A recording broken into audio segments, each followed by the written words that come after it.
Mu nthawi ija ya campaign, yes, nyengo imene zipani zidalikalekireke kumema wanthu kufotokozera zimene azachite ngati angapasidwe mpata osogolera dziko lino la Malawi. Ndipo kampeni imene tikukambayi ndiyokhuza masankho aja amene adachitika pa 16 September omwe mu tsiku la lero tikukamba kuti chipani cha Democratic Progressive Party ndi chimene anthu adakopeka nacho ndi manifesto ake. So mu manifesto a chipani cha DPP munali mfundo imodzi imene anthu ambiri akhala akuyikambirana komanso kudikirira bwino lomwe kuti iyamba kugwira ntchito liti. Ndipo mfundo imene ndiyokhuza free secondary komanso primary school. So ngani imene anthu akhala akuifunsa kamba kunena kuti idakambidwa mu nyengo ya campaign, ngati mukumbukira bwino idalinso nyengo imene ana adali kuma holiday sadalinso akupita ku school. Ndipo pomwe skulu zimatsekulidwa nkuti Profesa Papita Mutharika bungwe la MEC lidawulusa kuti ndiwo amene apambana chisankho. Ndipo ambiri amayembekeza kuti momwe skulu zikusekulidwa mu nyengo imeneyi ndiye kuti azakhala atanena kuti ino skuluzo zikuyambanso pamenepo kukhala free primary komanso free secondary schools. Ndeno m'malo mwake Profesa Papita Mutharika adapezerapo mwayi kumwambo uja umene udachitika kwachonde, mwambo uja wa mlako wa alomwe kumene Profesa Papita Mutharika adanena kuti sadayiwale lonjezo lawo ndipo lonjezo lawo alisunga kuti likwaniritsidwe. Ndipo iwo adafotokoza kunena kuti lonjezo limene likuyamba mchaka ichi cha 2026 pamene skulu zidzakhalenso zikuyambiranso mu January. Kusonyeza kuti ana akapita ku holiday ndi kuti skulu zidzatsekulidwa mu January, ndi holiday imene iperekedwa papa ndiyo idzatsekulira mu January. So Profesa Papita Mutharika amafotokoza kuti holiday imene ikamazatha pomwe ana akuyambanso skulu January ndikuti ndondomeko ya free primary komanso free secondary school izakhala ikuyamba. Ambiri takhala mwina tisakudziwa kamba kunena kuti timakhala ndi maganizo ena pamene abweranso achipani chimene cha Democratic Progressive Party kusafotokozera bwino lomwe kuti pamene akukamba za free secondary school, free primary schools kapena kuti skulu za secondary komanso za primary za ulere amafuna atanthauze chani, popeza mwina titha kumakhala ndi maganizo olakwika mosiyana napo ndi momweyo amatanthauzira. So kupyolera mwa yemwe amalankhulira chipani cha Democratic Progressive Party amene wandi Shadrack Namalomba afotokozera bwino lomwe za momwe amatanthauzira ponena kuti skulu za secondary komanso za primary za ulere. Ndipo iwo mawu awo afotokoza kunena kuti kuchosedwa kwa fees kumene kudalengezesedwa Sunday limene ndi tsiku la mwambo wa mlako wa alomwe sikukutanthauza kuti fees imene ana amalipira a boarding secondary schools kuti nawo yachosedwa. Ayi, izizi sizikukhuzana ndi manifesto omwe Democratic Progressive Party inapanga.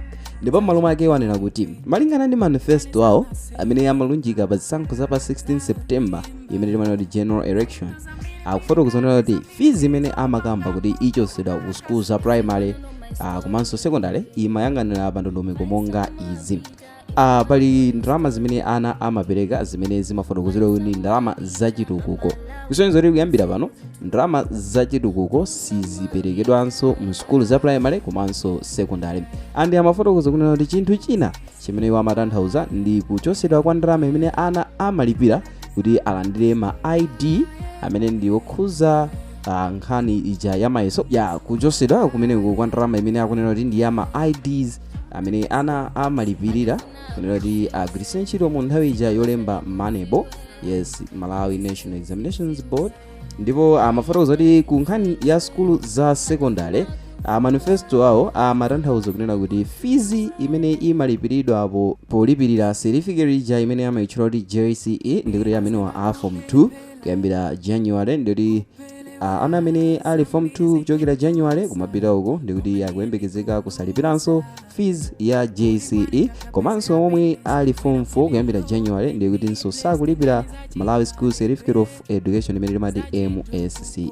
Ndipo popitiriza Namalomba afotokoza kunena kuti boarding fees simbali modzi ya manifesto amene iwo adalonjeza. Ndipo m'malo mwake onse amene ali ma boarding schools ndikuti fees yawobe azipereka. Mongokumbusanapo Profesa Papita Mutharika izi sikoyamba kuzichita, ndipo mongokumbusana mu chaka cha 2014 boma la Mutharika lidachotsanso ndalama imene ana amalipira ndalama yokwana 3250 kwacha imene mwana aliyense amapereka pa chaka, imene imakhuza magawo monga fees ya mwana imene inali 1500 ya nkhani yokhuza mabuku ndi zina zotero, komanso 250 kwacha imene inali mbali imodzi ya zachitukuko.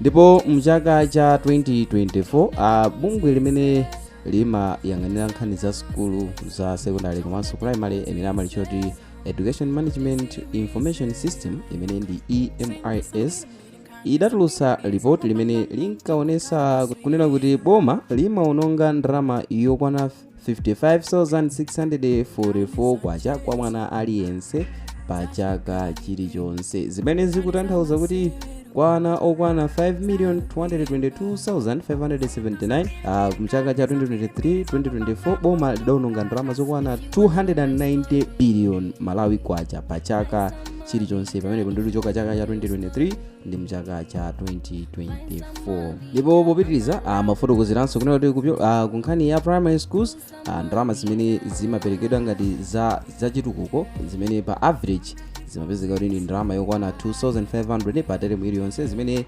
zikuyimirira kunena kuti kwa mwana mmodzi pa materemu atatu ndi amayembekezeka kupereka 7,500 imeneyo ndi pa chaka paja pa teremu. Teremu imakhala imodzi, atatu amachita cover chaka chonse, ndipo pa chaka pamakhala materemu atatu. So akawerengesa ndipo mwana amayembekezeka kupereka 7,500 ndipo ndalama imene yachosedwa kupyolera mu manifesto amene Professor Fabio Mutharika adafotokoza kuti apanga free secondary school komanso free primary schools. Ndipo mukufotokozera kwawo kunena kuti mafizi amene amatanthauzayo amachita cover magawo ngati amenewa. Ndipo akawerengesa pa average chiwerengero cha ana chimene chimakhala primary school ndipo ndalama zimene zimayembekezeka kuperekedwa ndi 13 billion kwa ana onse mschool za primary. Ndipo ndalama imene boma limapereka kuthandizirana kuti ma ID akhale akuperekedwa kwa ana, ndalama imene imaperekedwa kwa ana okwana 250,000 imene ndi pa average, kutanthauza kuti boma limayembekezeka kupereka ndalama yokwana 875 million kuti achite cover pa nkhani ya ma ID amene amagwiritsidwa ntchito mu nthawi yolemba mayeso aja amanebo, zimene zikutanthauza kunena kuti pambali pona kuti ana amapereka ndalama za ma IDs komanso nkhani ya manebo ndi kumbali ina iboma limachitapo kanthu zimene nzachizikira kuti atakhala nazo kuti zonse amusiyira kholo, ndi kuti ana ambiri sangalembe mayeso ifa makolo ambiri sangakwanise kupereka ndalama zimenezi. So akufotokoza kuti ngakhale ana amapereka ndalama za ma ID komanso nkhani za ndalama za manebo, komanobe boma limapereka ndalama yokwana 875 million imene imachita cover the average of 250,000 ophunzira. Ndipo malingana ndi report lomwelobe likupitiriza kunena kuti ku nkhani ya secondary schools boma limaononga ndalama yokwana 175,287 kwacha kwa mwana mmodzi. Yes, kwa mwana mmodzi, ndikuti pamenepo pa chaka boma limayembekezeka kuti limuchite offer ndalama zokwana zimenezizi. So kwa ana okwana 419,377 students amene amapezeka mu schools zimene amati pa public secondary schools ndi schools za boma pa chaka, ndi boma likatayimusa 419,377 imene ni nambala ya ophunzira times nambala imene mwana aliyense amayembekezeka kuti boma limulipirire 175,287 kwacha pa chaka chilichonse, ndi ndalama zonse zopezeka 73 billion 5 million kwacha. Ndalama imeneyi ndiyochoka mchaka cha 2023 komanso mchaka cha 2024 cha mayeso imene amati academic year, chaka cha maphunziro 2023-2024 academic year. Ndalama zonse zimene boma limaononga ndiyokwana 73 billion and 5 million kwacha imeneyo ndi mbali yakukhuza secondary school. So pa ophunzira amenewa amene amapezeka msukulu za boma 419,377 ikuonesa kunena kuti mwana aina amene ndi boarding secondary schools ndiwo amachitapo consume 0.5% ya ndalama zimene takamba zija kuti no chilichonse chikakhale chili bwino. Ndipo kwa ana amene boarding schools si si matheka kuti kwawo awathandizire pamene bomanso limalowelerapo, nditi amene amachita consume 4.4%, imene ndi pafupifupi ana okwana 18,449, and ana amene boma limatengapo gawo lalikulu kwambiri ku nkhani ya ana amene ali ku boarding secondary schools. Mu chaka cha 2025 imene tikawerengesa ndi chiwerengero cha ana amene alipo pano 150,000, ndikuti chaka chikudzachi boma limayembekezeka kuti liwononge ndalama yokwana 3 billion. So inkhani yakuchosedwa kwa mafiziwa ndili zimene zizi zili pamutu pa boma, ndili muonjezero kuti ndalama zimene tazifotokoza ziboma limaononga ngakhale ana amapereka mafizi. Yes, amapereka mafizi koma boma limaononganso ndalama zoterezo.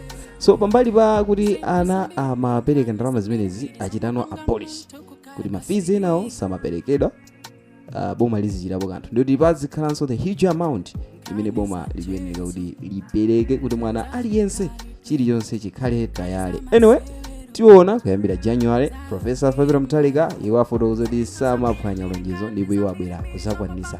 Anyway, let us see mmene zikhalire. Timve maganizo anu through comment section kuti ganizo lochosa secondary school fees, primary school fees ndi labwino kapena ayi. Ndeno mukaona chuma cha boma mmene chilili Malawi muno zitheka, tiyeni likhalire limodzi mwanso tithandizane kupatsana maganizo through comment section. Timve momwe muikuonera nkhani kuti inu mukuganizapo chani kuti zimenezi zichita bwino nanga kuti zitukuko zina ziziyenda popeza mwina ku education system kuti mapeza kuti kufunika ndalama zochuluka than before.